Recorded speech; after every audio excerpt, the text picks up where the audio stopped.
প্রিয় শিক্ষার্থীরা, আমরা আজকের ক্লাসে টপোলজি নিয়ে আলোচনা করব। দেখো, আমরা পিছনে একটা কম্পিউটার ল্যাব দেখতেছি।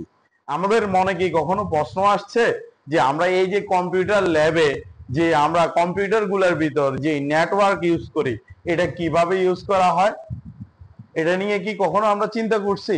দেখো, এই যে কম্পিউটার ল্যাবে এটাতে নেটওয়ার্ক ইউজ করা যায় দুই ভাবে। একটা হলো কেবল দিয়ে, আর একটা হলো ওয়্যারলেস। ওয়্যারলেস মানে কি তার বিহীন, যেমন আমরা ওয়াইফাই দিয়ে ইউজ করি, ওইটা একটা পদ্ধতি। আর যদি ওয়াইফাই আমরা ইউজ না করি তাহলে আমরা কি করতে পারি? ওয়াইফাই ইউজ না করলে আমরা কেবলের মাধ্যমে একটা কম্পিউটার থেকে আরেকটা কম্পিউটারে নেটওয়ার্ক সংযোগ দিয়ে আমরা কি করতে পারি? নেটওয়ার্ক ব্যবহার করতে পারি। এখন এই যে আমরা টপোলজির মাধ্যমে এই যে কম্পিউটার গুলোতে আমরা কিভাবে নেটওয়ার্ক দিয়ে থাকি, ওইটাকে নিয়ে আমরা কি করি? আলোচনা করি। আজকের ক্লাসে আমরা টপোলজি নিয়ে আলোচনা করব। দেখো, তো আজকের আমাদের এই যে দেখো কিছু চিত্র দেখো তোমরা, এই যে এখানে কিছু আমরা চিত্র দেখতেছি। এই চিত্রগুলা দেখে তোমার কি মনে হচ্ছে? দেখো, bus, star ring, mesh, tree, point to point, এই সবগুলাকে আমরা কি বলি? Network topology. এই সবগুলাকে আমরা কি বলি? Network topology. এখন দেখো, এই যে আমাদের টপোলজি, আজকের ক্লাসে আমরা এই টপোলজি থেকে কি কি শিখবো মনে রাখবা। এই সবগুলা টপোলজিকে একসাথে কি বলে? একটু আগে যে আমরা পড়ছি এই যে এগুলো ছিল, এই সবগুলা টপোলজিকে একসাথে কি বলা হয়? Network topology. ঠিক আছে, প্রত্যেকটার আলাদা আলাদা নাম আছে, কিন্তু সবগুলো একসাথে কি বলা হয়? টপোলজি। আজকের ক্লাসে আমরা কি কি শিখবো দেখো। এক নম্বরে আমাদের এই আজকের পাঠ শেষে নেটওয়ার্ক টপোলজি কি তা বলতে পারবো। আজকের ক্লাসে প্রথমত আমরা কি বলতে পারবো? নেটওয়ার্ক টপোলজি কি। দুই, নেটওয়ার্ক টপোলজি ব্যাখ্যা করতে পারবো। এই যে নেটওয়ার্ক টপোলজি, এটা আমরা কি করতে পারবো? ব্যাখ্যা করতে পারবো। এর পাশাপাশি এই টপোলজির প্রকারভেদ নির্ণয় করতে পারবো। এই যে আমাদের নেটওয়ার্ক টপোলজি, এই টপোলজি কত প্রকার, কি কি, এটা নিয়ে আমরা কি করতে পারবো? ব্যাখ্যা করতে পারবো। বাস, স্ট্রিং, স্টার, টি, ম্যাশ, হাইব্রিড টপোলজি ব্যাখ্যা করতে পারবো। তারপর এই টপোলজি গুলার সুবিধা ব্যাখ্যা করতে পারবো। এই টপোলজি গুলার যেই অসুবিধা আছে এগুলোও আমরা কি করতে পারবো? ব্যাখ্যা করতে পারবো। আজকের ক্লাস শেষে আমরা এগুলো কি করতে পারবো? ব্যাখ্যা করতে পারবো। দেখো, আসো সর্বপ্রথম নেটওয়ার্ক টপোলজি। আমরা নেটওয়ার্ক টপোলজি কি বলছিলাম? এই সবগুলা টপোলজিকে একসাথে কি বলা হয়? Network topology. মূলত দেখো, এই নেটওয়ার্ক টপোলজি সম্পর্কে আমাদের কি বোঝাচ্ছে? দেখো, একটি কম্পিউটারের সাথে অপর একটি কম্পিউটার কিভাবে কি কৌশলে যুক্ত হবে তাকে নেটওয়ার্ক টপোলজি বলে। মনে করো এই যে একটা কম্পিউটার থেকে আরেকটা কম্পিউটার আমরা নেটওয়ার্ক কানেকশন দিচ্ছি না, এটা কিভাবে কানেকশন হচ্ছে? ঠিক আছে, এই জিনিসটাকে আমাদের কি বলতেছে? Network topology. দেখো, এই টপোলজি সম্পর্কে কি বলে? এই ধরনের নেটওয়ার্কের সময় কম্পিউটার কেবল ওয়্যারলেস কমিউনিকেশন ডিভাইস দ্বারা একে অপরের সাথে সংযুক্ত থাকে। এখানে একটা কথা বুঝিও, একটা বলছে কেবল আর একটা বলছে ওয়্যারলেস। কেবলের মাধ্যমে আমরা টপোলজি দিয়ে কানেকশন করি, ওয়্যারলেস তো ওয়াইফাই এগুলা দিয়ে আমরা ইউজ করতেছি, তোমরা সবাই দেখতেছো না, ওইটা ওয়্যারলেস। এখন দেখো, নেটওয়ার্কের প্রতি জোড়া স্টেশনের মধ্যে কোন পথে ডেটা চলাচল করবে নেটওয়ার্ক টপোলজি তা নির্ধারণ করে। এই নেটওয়ার্ক টপোলজি একটা কম্পিউটার থেকে আরেকটা কম্পিউটার, মানে এই যে দুইটা কম্পিউটার হলে এক জোড়া হয়ে যায় না, এটা কিভাবে ডেটা চলাচল করবে এটা কে ঠিক করে? টপোলজি। মানে তুমি কোন ধরনের টপোলজি ব্যবহার করতেছো তার উপর এটা কি করবে? নির্ভর করবে। আসো আমরা নেটওয়ার্ক টপোলজি নিয়ে আলোচনা করি। এই যে নেটওয়ার্ক টপোলজির প্রকারভেদ, এই টপোলজির কি প্রকারভেদ। দেখো, এটার সর্বপ্রথম আছে আমাদের কোন টপোলজি? Bus topology. সর্বপ্রথম কি টপোলজি? ওইটার নাম কি? Bus topology. এরপরে আছে রিং টপোলজি। দেখো, এরপর আছে স্টার টপোলজি। এরপর আমাদের কি আছে? Tree topology. এরপর আছে আমাদের কি? Mash topology. এরপর আছে আমাদের হাইব্রিড টপোলজি। ঠিক আছে, তাহলে আমরা টপোলজি গুলা টোটাল কয় প্রকার পাইলাম? 6 প্রকার। বাস, রিং, স্টার, ট্রি, ম্যাশ, তারপর কি? হাইব্রিড। তো সর্বপ্রথম হলো আমাদের বাস টপোলজি। বাস টপোলজিতে কি? আমি তোমাদেরকে বাস টপোলজিটা সম্পর্কে আগে একটু বলে রাখি। বাস টপোলজিতে কেন্দ্রীয় একটা কেবল থাকে, ওই কেবলটার সাথে প্রতিটা কম্পিউটার কি থাকে? সংযুক্ত থাকে। তো যার কারণে যেহেতু একটা কেবলের সাথে কম্পিউটার গুলো সংযুক্ত থাকতেছে, যার কারণে এটা খরচ কম। আর যেহেতু একটা কেবলের সাথে এটা সংযুক্ত, এই যে দেখো আমাদের মেরুদণ্ডটা এরকম সোজা, এই মেরুদণ্ডটার সাথে আমাদের পুরো শরীরটা সংযুক্ত, ঠিক না? ঠিক একইভাবে মেরুদণ্ডকে ইংরেজিতে কি বলা হয়? ব্যাকবোন। ঠিক একইভাবে একটা বাস টপোলজিতে একটা কেবলের সাথে আমাদের সম্পূর্ণ কম্পিউটারটা কি থাকে? সংযুক্ত থাকে। যেহেতু একটা কেবলের সাথে সম্পূর্ণ কম্পিউটারটা সংযুক্ত থাকে, যার কারণে এই কেবলটাকে বাস টপোলজিতে ব্যাকবোন বলা হয়। এই যে দেখো একটা কেবল, এই কেবলের সাথে আমার সবগুলা কম্পিউটার কি আছে? সংযুক্ত আছে। আর এই কেবলটাকে কি বলা হয়? ব্যাকবোন। কি বলা হয়? এইটা বলে দেখো এই কেবলটা নষ্ট হলে সম্পূর্ণ সিস্টেমটা অচল হয়ে যায়। কিন্তু এটা যদি একটা কম্পিউটার নষ্ট হয় বা দুইটা কম্পিউটার নষ্ট হয়, তাহলে এটার কোনো সমস্যা হয় না। এখন মনে করো এখানে 6টা কম্পিউটার আছে, আমরা যদি 6 Mbps গতি দিই, তাহলে প্রত্যেকে কত করে পাবে? 1 Mbps করে পাবে না? কিন্তু এই বাস টপোলজিতে যেহেতু সহজে কম্পিউটার স্থাপন করা যায়, তুমি যদি আরো 6টা কম্পিউটার অ্যাড করো, তখন কয়টা হয়ে যাবে? 12টা, ঠিক না? তখনকার সময় 6 Mbps প্রত্যেকে কি আবার 1 করে পাবে? তখন অর্ধেক হয়ে যাবে না? তো এটার জন্য বাস টপোলজিতে কম্পিউটার সংখ্যা বাড়লে এর গতি কমে। বাস টপোলজিতে কি হয়? কম্পিউটার সংখ্যা বাড়লে এর গতি কমে। কথাটা মনে থাকবে। এই বাস টপোলজির আরো একটা কথা হলো, এখানে প্রত্যেকটা কম্পিউটারে কিন্তু একই রকম ডেটা কি থাকে না, সমান থাকে না। তার পাশাপাশি এখানে একটা জিনিস দেখো, তুমি এই কম্পিউটারটা মনে করো এই 3-4 নম্বর কম্পিউটারটাকে একটা পাঠাইলে এটা প্রত্যেকের কাছে কি করবে? ডেটাটা যাবে। যাওয়ার পর শুধুমাত্র যে রিসিভার, যার কাছে পাঠাইছে, সে এটা গ্রহণ করবে, বাকিরা এটাকে কি করবে?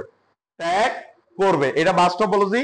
মনে করো এখান থেকে যখন তুমি এটা পাঠাইছো, এর কাছে যাবে, এর রিজেক্ট করবে, এর কাছে যাবে, রিজেক্ট করবে, এই গ্রহণ করবে, বাকি দুইটাও কি করে দিবে? রিজেক্ট করে দিবে। এই যে দেখো এই বাস টপোলজি সম্পর্কে যদি এখন আমরা একটু জানি, কি বলছে দেখো, যে টপোলজি একটি মূল তারের সাথে সব কয়টি ওয়ার্ক স্টেশন বলতে কম্পিউটার বা এই যে মোবাইল আমরা যেগুলোতে ইন্টারনেট কানেকশন দিচ্ছে ওইগুলোকে বোঝাচ্ছে, কম্পিউটারে সংযুক্ত থাকে, তাকে বাস টপোলজি বলে। এই বাস টপোলজি সম্পর্কে আরো কি বলতে দেখো, বাস টপোলজি অনেক সময় লিনিয়ার টপোলজিও বলা হয়। এর মূল কেবলকে ব্যাকবোন বলে। এই বাস টপোলজির আরেক নাম কি? Linear topology. বাস টপোলজির আরেক নাম কি? Linear topology. এর পাশাপাশি আরো বাস টপোলজি সম্পর্কে কি আছে দেখো, প্রতিটি কম্পিউটার মূল কেবলের সাথে সংযুক্ত থাকে। এই বাস টপোলজির কি হয়? প্রতিটা কম্পিউটার একটা কেবলের সাথে সংযুক্ত থাকে। নেটওয়ার্ক ব্যবস্থায় যখন কোনো ডেটা স্থানান্তর করা হয়, তখন এই ডেটা সিগন্যাল আকারে মূল বাসে চলাচল করে। শুধুমাত্র প্রাপক কম্পিউটার ডেটাটি গ্রহণ করে। বুঝো, এখান থেকে যখন এটা পাঠায়, এই কেবলের ভিতরে এটা কি করে? চলাচল করে। শুধুমাত্র যেটা প্রাপক সেটাই গ্রহণ করে, বাকিরা এটা কি করে? রিজেক্ট করে। তারপর কি চলাচল করে। শুধুমাত্র প্রাপক কম্পিউটার ডেটাটি গ্রহণ করে এবং বাকিগুলো অগ্রাহ্য করে। অগ্রাহ্য মানে কি? রিজেক্ট। এরপর দেখো টপোলজি কোনো কম্পিউটার নষ্ট হলে সম্পূর্ণ সিস্টেমের উপর কোনো প্রভাব পড়ে না। এই টপোলজির কোন একটা কম্পিউটার নষ্ট হলে কি হয়? সম্পূর্ণ সিস্টেমের উপর কোনো কি পড়বে না? প্রভাব পড়বে না। মনে রাখবা, সবচেয়ে কম খরচে কম্পিউটার ল্যাব স্থাপন করার জন্য সবচেয়ে বেশি সুবিধা হলো কোন টপোলজি?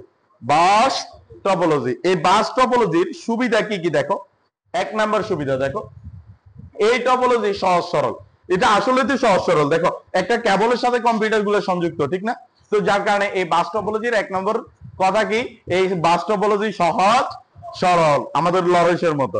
2 নাম্বার কি, এই টপোলজি অল্প কেবল প্রয়োজন হয় বলে খরচ কম। দেখো একটা কেবল ব্যবহার করতেছে, তো একটা কেবল যখন ব্যবহার করতেছে তার খরচ কি বেশি হবে না কম হবে? কম হবে।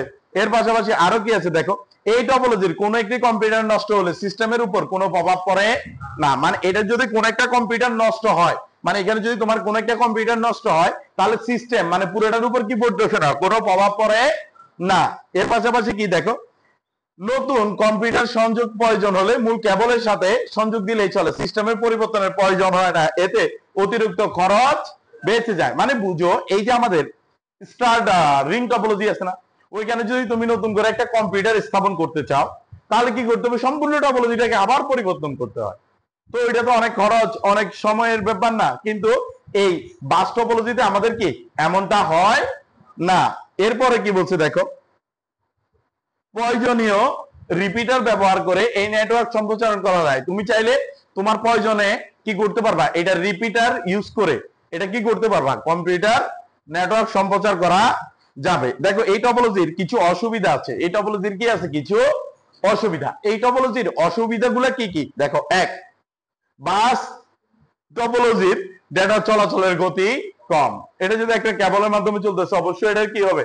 গতি কম হবে। এরপরে কি বলছে দেখো, এই ধরনের নেটওয়ার্কের ত্রুটি নির্ণয় বেশি জটিল, মানে এখানে কোন একটা সমস্যা হলে ওই সমস্যাটা নির্ণয় করা কি খুবই জটিল হয়ে থাকে। এর পাশাপাশি কি দেখো, নেটওয়ার্ক কম্পিউটার সংখ্যা বাড়লে কি হয়, এই টপোলজির গতি কমে। কম্পিউটার সংখ্যা বাড়লে এই টপোলজির কি কমে, গতি কমে। এই জিনিসগুলো আমরা ব্যাখ্যা তো আগেই বলছি, ঠিক না? তাহলে এই বাস টপোলজিটা কি বুঝছি আমরা? বাস টপোলজি হলে দেখো, এখন আমরা আলোচনা করব রিং টপোলজি নিয়ে। এখন আমরা আলোচনা করব কোন টপোলজি নিয়ে? Ring topology. রিং টপোলজিটা কি দেখো, সাধারণত এই রিং টপোলজিতে দেখো, এই যে কম্পিউটার গুলা একটা রিং এর মতো করে আবদ্ধ থাকে। এই টপোলজিতে কি হয়, রিং এর মতো করে কম্পিউটার গুলা কি থাকে, আবদ্ধ থাকে। এই রিং টপোলজিতে দেখো, এটার একটাই মূল কথা, এখানে যদি একটা কম্পিউটার নষ্ট হয় সম্পূর্ণ সিস্টেমটা কি হয়ে যায়, অচল হয়ে যায়। আবার এখানে কোনো কম্পিউটার যদি তুমি সংযোগ দিতে চাও তাহলে তোমাকে কি করতে হবে, এখানে যদি তুমি কোনো কম্পিউটার সংযোগ দিতে চাও তাহলে তোমাকে সম্পূর্ণ টপোলজিটাকে কি করতে হবে, পরিবর্তন করতে হবে। আবার এই টপোলজির একটা জিনিস কি দেখো, এটাকে যদি আমরা প্রথম কম্পিউটার ধরি, এই প্রথম কম্পিউটারটা আমার কি হয়, শেষ কম্পিউটারটার সাথে কি থাকে, সংযুক্ত থাকে। এই টপোলজির একটা সুবিধা হলো এখানে প্রতিটা কম্পিউটার পরস্পর তাদের নেটওয়ার্কের পরিমাণ কি থাকে, সমান থাকে, প্রত্যেকের সমানভাবে কি হয়, বন্টন হয়। দেখো কি বলছে, যে নেটওয়ার্কে সবগুলো কম্পিউটার কেবলের মাধ্যমে একটি রিং বা লুপের সৃষ্টি করার পদ্ধতিকে রিং টপোলজি বলে। এই টপোলজি সম্পর্কে আরো কি বলছে, এই টপোলজি কোনো শুরু বা শেষ প্রান্তর সীমা খুঁজে পাওয়া যায় না। দেখো এটা কোনটা শুরু কোনটা শেষ বোঝা যায় না। এরপরে কি বলছে দেখো, কম্পিউটার গুলো এমন ভাবে সংযুক্ত করা হয় যাতে সর্বশেষ কম্পিউটার প্রথম কম্পিউটারের সাথে যুক্ত থাকে। এই ব্যবস্থায় কোন কম্পিউটার ডেটা পাঠালে বৃত্তাকার পথে কম্পিউটার গুলোর মধ্যে ঘুরতে থাকে যতক্ষণ নির্দিষ্ট কম্পিউটার ডেটা গ্রহণ করে। রিং টপোলজি প্রতিটি কম্পিউটারের গুরুত্ব সমান, মানে বুঝো এখান থেকে যখন একটা ডেটা পাঠাবা তখন এই ডেটাটা রিং এর ভিতর ঘুরতে থাকে, শুধুমাত্র যে এটা কি করবে, গ্রহণ করবে তার পর্যন্ত যাওয়া পর্যন্ত ঘুরে। সে যদি গ্রহণ করে ফেলে এরপরে আর ঘুরে না, এই কথাটা এখানে বলছে। আর এর গুরুত্ব সবগুলো কম্পিউটারের গুরুত্ব কি বলছে, সমান বলছে। এই রিং টপোলজিতে আরো গিয়ে দেখো, এই পদ্ধতিতে প্রত্যেকটি কম্পিউটার স্বাধীন হিসাবে কাজ করে এবং কোনো কম্পিউটার বা সার্ভার প্রয়োজন হয় না, প্রত্যেকটা স্বাধীন। কোন কম্পিউটার নষ্ট হয়ে গেলে সম্পূর্ণ নেটওয়ার্ক অচল হয়ে পড়ে, মানে এইটার মূল কথাটা এইটা।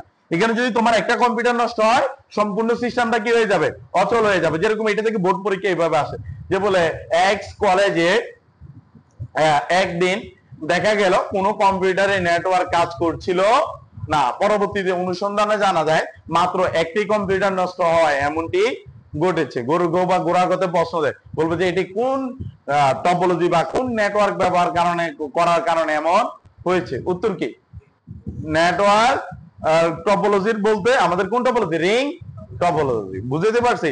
মনে রাখবা নেটওয়ার্ক বলতে টপোলজিকেই বোঝায়, মনে থাকবে তো।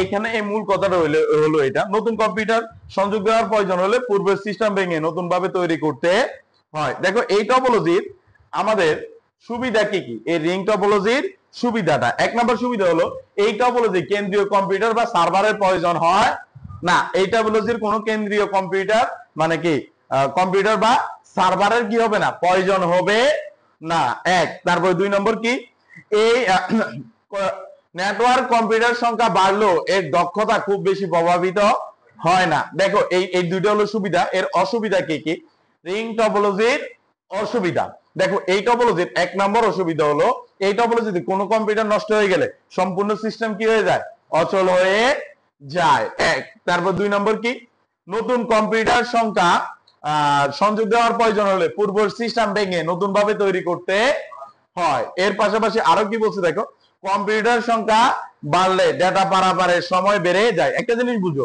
চারটা কম্পিউটার থাকলে চারটার জন্য কেবলের সংখ্যা কম, পাঁচটা হলে এটা আরো বেড়ে যাবে না, গুড রাউন্ডটা। তো এটার জন্য তখনকার সময় ডেটা পাঠাইলে এই পারাপারের সময় বাড়বে নাকি কমবে, কম্পিউটার সংখ্যা বাড়বে না।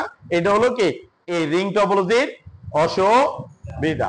এরপরে আছে আমাদের স্টার টপোলজি। কোন টপোলজি, আসো আমরা এখন আলোচনা করি স্টার টপোলজি নিয়ে। স্টার টপোলজিতে কি হয় দেখো, স্টার টপোলজিতে দেখো এই যে এরকম কেন্দ্রীয় একটা ডিভাইস থাকে, এই ডিভাইসটাকে বলা হয় হাব বা সুইচ। এই হাব বা সুইচের সাথে দেখো এই যে এই যে আমাদের হাব বা সুইচটা, এটার সাথে আমাদের একটা কম্পিউটার এসে যুক্ত হবে। যুক্ত একটা বলতেছি মানে রাউটার থেকে বা আমরা যেখান থেকে ইন্টারনেট আসতেছে ওইটা একটা এসে এটার সাথে যুক্ত হবে। আর মনে করো এটাতে 8 পোর্ট থাকে, 4 পোর্ট থাকে, তারপরে 16, 32 এরকম থাকে, ঠিক আছে?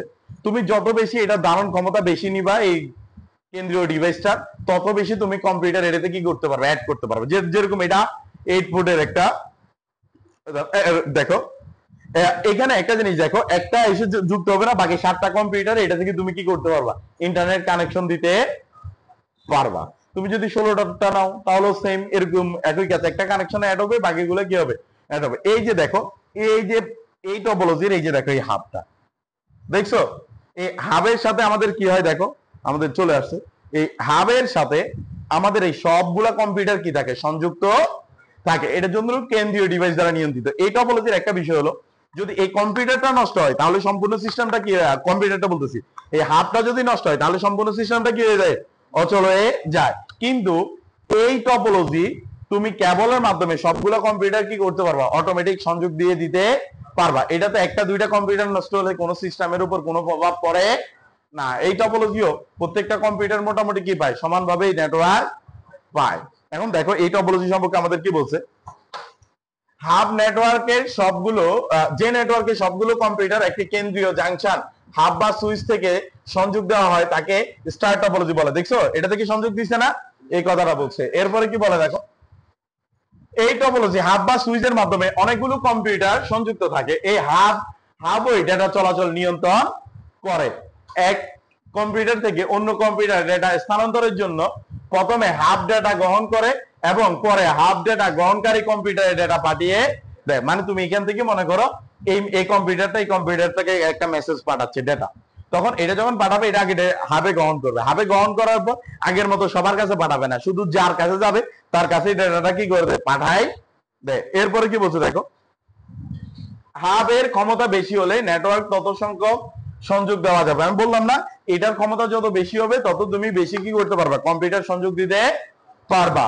এর পাশাপাশি কি বলছে দেখো, হাব ব্যবহার করলে সংকেতের সকল কম্পিউটারে যায়, কিন্তু সুইচ ব্যবহার করলে সংকেত শুধুমাত্র টার্গেট কম্পিউটারে যায়। তুমি যদি যখন হাব ব্যবহার করবা তখনকার সময় সকলের কাছে যাবে, আর সুইচ ব্যবহার করলে শুধু নির্দিষ্ট যার কাছে তার কাছে যাবে। এই টপোলজি কোন কম্পিউটার নষ্ট হয়ে গেলে সম্পূর্ণ সিস্টেমের উপর কোনো প্রভাব পড়ে না। দেখো এই টপোলজির সুবিধাগুলা কি কি, এই টপোলজি যে আছে এটা সুবিধাগুলা, 1 নম্বর সুবিধা দেখো, এই টপোলজির কোনো কম্পিউটার সংখ্যা নষ্ট হয়ে গেলে সম্পূর্ণ সিস্টেমের উপর কোনো প্রভাব পড়ে না। এর পাশাপাশি আরো কি আছে দেখো, নতুন কম্পিউটার সংখ্যা সংযোগ দেওয়ার প্রয়োজন হলে শুধু হাবের সাথে সংযোগ দিলেই চলে। তার মানে এটাতে কি, এটাতে যদি তুমি নতুন কম্পিউটার সংযোগ দিতে চাও শুধু হাবের সাথে সংযোগ দিলেই চলবে, তেমন কোনো সমস্যা নাই।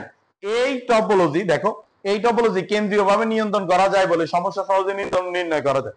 দেখো যেহেতু এটা থেকে নিয়ন্ত্রণ করতেছে, মনে করো এটা থেকে একটা কম্পিউটার বেরোচ্ছে, এটা সমস্যা, তাহলে এটা এই শুধু এই কম্পিউটারটা খুলে এটার সমস্যা নির্ণয় করলে হচ্ছে, সবগুলা দেখতে হচ্ছে না। এর পাশাপাশি কি বলতেছে দেখো, বর্তমানে এই টপোলজি বহুল ব্যবহৃত, মানে এই টপোলজিটা কি করা হয়, বর্তমানে বেশি ব্যবহার করা হয়। তার পাশাপাশি আরো কি বলতেছে, ডেটা চলাচলের গতি বেশি। এই টপোলজির ডেটা চলাচলের কি বেশি, গতি বেশি। এর পাশাপাশি আরো কি আছে দেখো, এই টপোলজির অসুবিধাগুলা, 1, হাব বা সুইচ নষ্ট হয়ে গেলে সম্পূর্ণ সিস্টেম অচল হয়ে যায়। তোমার যদি এটা নষ্ট হয়ে যায় তাহলে সম্পূর্ণ সিস্টেমটা কি হয়ে যাবে, নষ্ট হয়ে যাবে। এরপরে কি হচ্ছে, প্রতিটি কম্পিউটারের হাবের সাথে সংযুক্ত করার জন্য প্রচুর কেবলের প্রয়োজন হয় যা ব্যয়বহুল।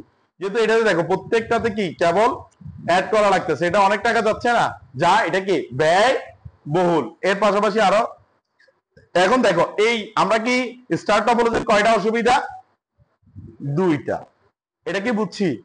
এরপরে দেখো ট্রি টপোলজি, কি টপোলজি, ট্রি টপোলজি। ট্রি টপোলজিটা হলো মনে রাখবা, আমাদের যে স্টার টপোলজি ছিল না, স্টার টপোলজির একটা সম্প্রসারিত রূপ হলো ট্রি টপোলজি। এই ট্রি টপোলজিতে কি হয় দেখো, সর্বপ্রথম একটা কম্পিউটার থাকে, ঠিক আছে, ওই হাব বা সুইচ থেকে এই প্রথম কম্পিউটারটাকে ইন্টারনেট কানেকশন দেওয়া হয়, মানে নেটওয়ার্ক দেওয়া হয়, এটা থেকে পরবর্তী কম্পিউটার গুলোতে যায়, এর পরবর্তী কম্পিউটার গুলো এটাতে যায়। তখন এটাকে যেহেতু প্রথম কম্পিউটারটা দাতা, এটাকে বলা হয় হলো আমাদের আমাদের এই যে প্রথম কম্পিউটারটা, এটা দাতা কম্পিউটার না, হোস্ট হিসাবে কাজ করে। কি হিসাবে কাজ করে, হোস্ট বা কেন্দ্রীয় কম্পিউটার হিসেবে কাজ করে। এরপর এরা এদেরকে দেয়, আবার এরা হোস্ট এরা কো-হোস্ট, এরকম হোস্ট হিসাবে কাজ করে যে টপোলজি বা নেটওয়ার্ক, এটা হলো কি টি টপোলজি। এই টি টপোলজি একটা জিনিস মনে রাখবা, এটা হলো আমাদের যে স্টার টপোলজি ছিল এটার একটা সম্প্রসারিত রূপ। বুঝতে পারছি? এটার একটা সম্প্রসারিত রূপ। দেখো, যে টপোলজি কম্পিউটার গুলো শাখা প্রশাখা বিশিষ্ট নেটওয়ার্ক বিন্যস্ত থাকে তাকে টি টপোলজি বলে। দেখতেছো না, এই যে শাখা প্রশাখা বের হয়ে আছে, এখানে কি বলতেছে দেখো, একাধিক হাব ব্যবহার করে কম্পিউটার গুলো একটি বিশেষ স্থানে সংযুক্ত করা হয় যাকে রুট বা সার্ভার বলে। দেখতেছো, আমি বললাম না হাব, মানে ওই হাব থেকে কি করা হয়, এটা বের করা হয়। এরপর কি বলছে দেখো, রুট হিসাবে সেখানে তাদের সংকেত পাঠানো ওর গতি বৃদ্ধির জন্য উচ্চ গতি বিশিষ্ট সংযোগ দ্বারা সার্ভার কম্পিউটারের সাথে সংযুক্ত করা হয়, এটাতে উচ্চ গতি দেওয়া হয়, এই কথাটা বলছে।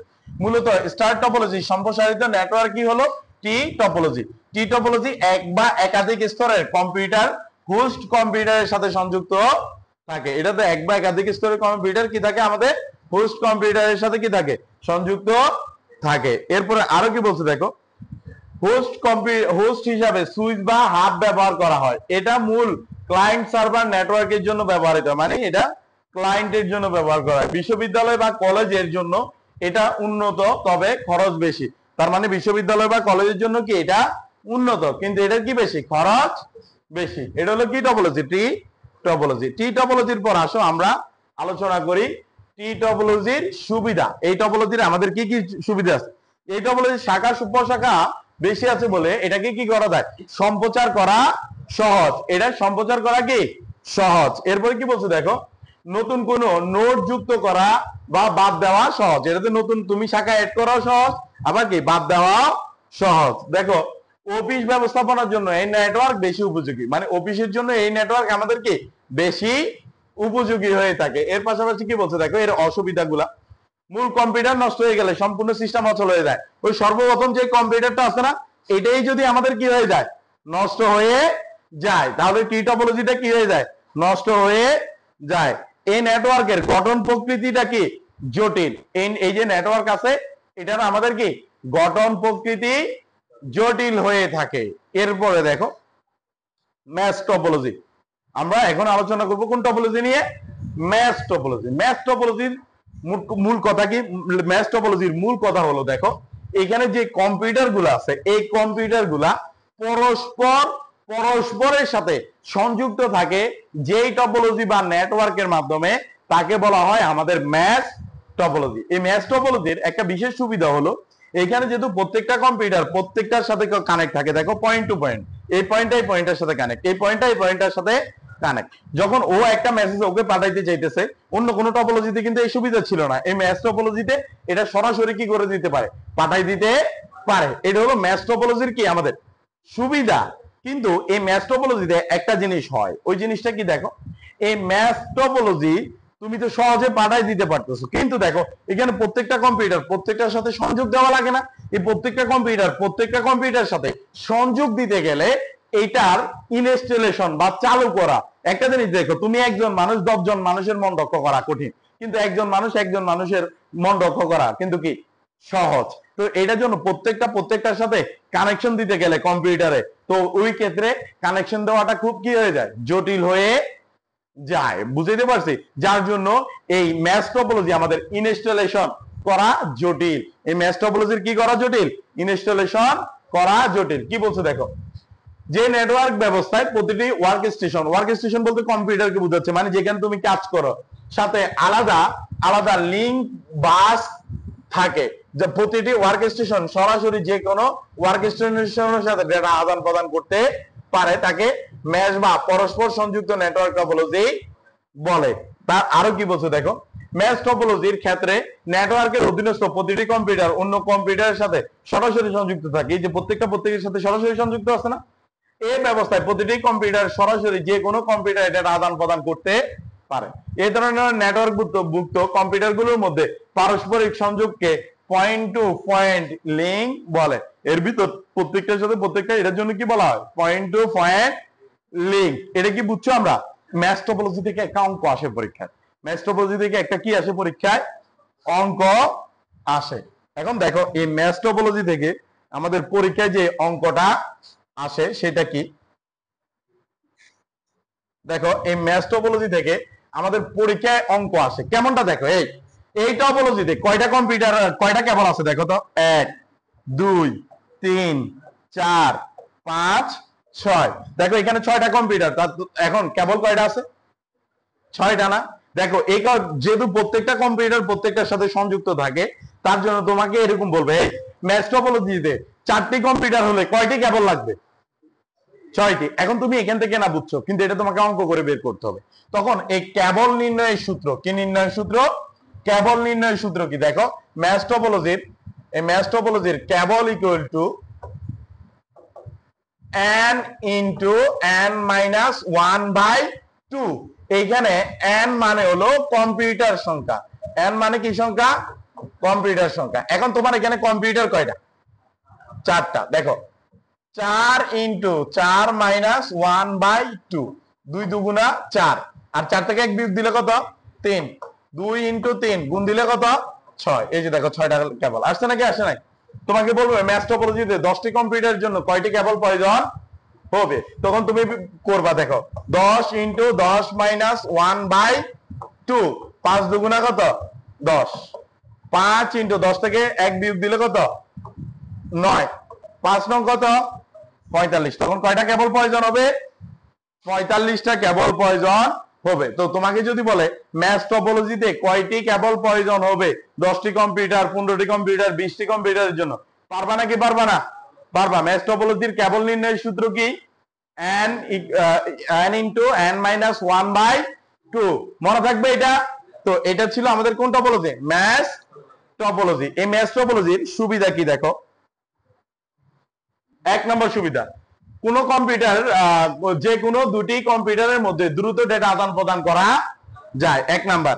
2 নম্বর, যে কোনো কম্পিউটার নষ্ট হয়ে গেলে অন্য কম্পিউটারে ডেটা আদান প্রদান করতে কোনো সমস্যা হয় না। এর পাশাপাশি কি বলছে দেখো, নেটওয়ার্ক সমস্যা খুব সহজে সমাধান করা যায়। এর পাশাপাশি আবার কি বলছে দেখো, ডেটা কমিউনিকেশনে অনেক বেশি নিশ্চয়তা থাকে। মানে এখানে দেখো, যেহেতু একজন থেকে একজনের ডেটা আদান প্রদান করে, এটার নিশ্চয়তাটা কি থাকে, বেশি থাকে। এরপরে কি বলছে, এক নোড থেকে অন্য নোডে ডেটা স্থানান্তর করা যায়, মানে একটা থেকে আরেকটাতে ডেটা স্থানান্তর করা যায়। এর অসুবিধা কি দেখো ম্যাথ টপোলজির, 1 নেটওয়ার্ক ইনস্টল এবং কনফিগার করা বেশি জটিল। এর পাশাপাশি কি বলে দেখো, সংযোগ লাইন গুলোর দৈর্ঘ্য বেশি হয়, খরচ বেশি হয়। এগুলার সংযোগ লাইনের দৈর্ঘ্য বেশি হলে এটার কি হয়, খরচ বেশি হয়। এটা হলো কি ম্যাথ টপোলজির অসুবিধা। ম্যাথ টপোলজির কি অসুবিধা, এটা বুঝাইতে পারছি এটা। এখন এখানে একটা জিনিস দেখো, এই ম্যাথ টপোলজি এই সবগুলা টপোলজি দিয়ে যদি বলে সবচেয়ে সুযোগ সুবিধা বেশি কোনটাতে, সবচেয়ে বেশি সুযোগ সুবিধা, উত্তর কি ম্যাথ টপোলজি। যদি বলা যায় কম খরচে কম্পিউটার ল্যাব স্থাপন করার জন্য কোন টপোলজি ব্যবহার করা হবে, বাস টপোলজি। কোন টপোলজি, বাস। যদি বলা হয় আমাদের এই যে টপোলজি গুলো আছে, এই টপোলজি গুলোর মধ্যে মানে স্বাভাবিকভাবে কোন টপোলজিটা ব্যবহার করা উত্তম কম্পিউটার ল্যাবে, এটা হবে স্টার। ওইটা হলো কি স্টার। সবচেয়ে সুযোগ সুবিধা বেশি ম্যাথ, কম খরচে বাস। আর আমাদের কি এমনিতে যদি বলে যে কোন টপোলজি স্বাভাবিকভাবে ভালো সবগুলো টপোলজির ভিতর, খরচের দিক বিবেচনা, সব দিক বিবেচনায় ওই ক্ষেত্রে কোনটা হয়, স্টার। এখন দেখো হাইব্রিড টপোলজি, আমাদের কি কি বাকি আছে এখন, হাইব্রিড টপোলজি। হাইব্রিডের কথা কি, সবগুলা টপোলজির সমন্বয়। যদি একটা দেখো তোমার প্রত্যেকটা টপোলজির কিছু না কিছু কি আছে, খারাপ দিক আছে, কিন্তু আমরা যদি হাইব্রিড টপোলজি ব্যবহার করি, এই টপোলজিটার কথা হলো যে জায়গায় নেটওয়ার্ক দরকার নেটওয়ার্ক, যে জায়গায় হাইব্রিড ট্রি দরকার ট্রি, যে জায়গায় হাইব্রিড দরকার হাইব্রিড, এই সবগুলা টপোলজির সমন্বয় যদি আমরা একটা টপোলজি ব্যবহার করি, তাহলে এটা থেকে আমরা কি করতে পারবো, সর্বোচ্চ পরিমাণ সুযোগ সুবিধা পাবো। তো যার জন্য আমাদের হাইব্রিড টপোলজির কথা হলো সবগুলা টপোলজির সমন্বয় আমাদের একটা নতুন একটা টপোলজি কি করা, তৈরি করার কথা। দেখো এখানে কি বলছে, এই দেখো রিং, বাস, তারপরে কি আছে স্টার, এই টপোলজি গুলো মানে বেশ। এখানে আমরা 3টা দিয়েছি, তুমি চাইলে 100টাও কানেক্ট করতে, মানে এক যে দরকার হলে রিং সার্ভার ব্যবহার করো, সমস্যা কি, বুঝো না। সবগুলো সমন্বয়, মোট কথা হলো আমরা যে টপোলজি গুলো পড়ছি দেখো স্টার, রিং, বাস ইত্যাদি ইত্যাদি বলতে সবগুলো বুঝাইতেছে ম্যাথ, তারপর যাই স্টার, ঠিক আছে। এই সবগুলো টপোলজি সমন্বয়ে যে নেটওয়ার্কটা গঠিত হয় তাকে হাইব্রিড টপোলজি বলে। এই টপোলজি কি দেখো, ইন্টারনেট একটি হাইব্রিড টপোলজি। আমরা যে ইন্টারনেট ব্যবহার করি এটা কোন টপোলজি যদি পরীক্ষায় আসে, উত্তর কি? Hybrid topology. এখানে সব ধরনের নেটওয়ার্ক বা টপোলজি নেটওয়ার্কে সংযুক্ত থাকে। নেটওয়ার্কের সমস্যা নির্ণয় করা সহজ। এরপর আরো কি বলছে দেখো, প্রয়োজন অনুযায়ী নেটওয়ার্ক বৃদ্ধি করা যায়, আবার কোনো এক অংশ নষ্ট হয়ে গেলে সম্পূর্ণ অংশের উপর কোনো কি হয় না, প্রভাব পড়ে না, নষ্ট হয় না। এই টপোলজির সুবিধা কি দেখো, এক, বড় আকারে নেটওয়ার্কের জন্য এটা সুবিধাজনক। বড় আকারে যদি তুমি নেটওয়ার্ক স্থাপন করতে চাও এটার জন্য কি সুবিধাজনক। সমস্যা নির্ণয় করা সহজ। এটার যে সমস্যা থাকে এই সমস্যাটা নির্ণয় করা কি হয়, সহজ হয়। প্রয়োজন অনুযায়ী দেখো এটাকে কি করা যায়, তোমার প্রয়োজন এখন বৃদ্ধি, প্রয়োজন অনুসারে এটাকে কি করা যায়, বৃদ্ধি করা যায়। এই জিনিসগুলো কি বুঝছি।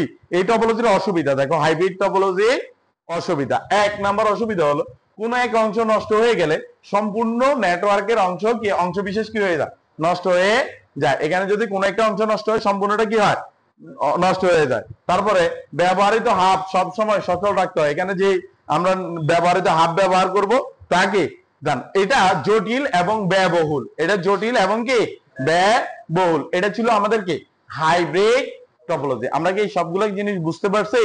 তাহলে সবাইকে অসংখ্য ধন্যবাদ। আমরা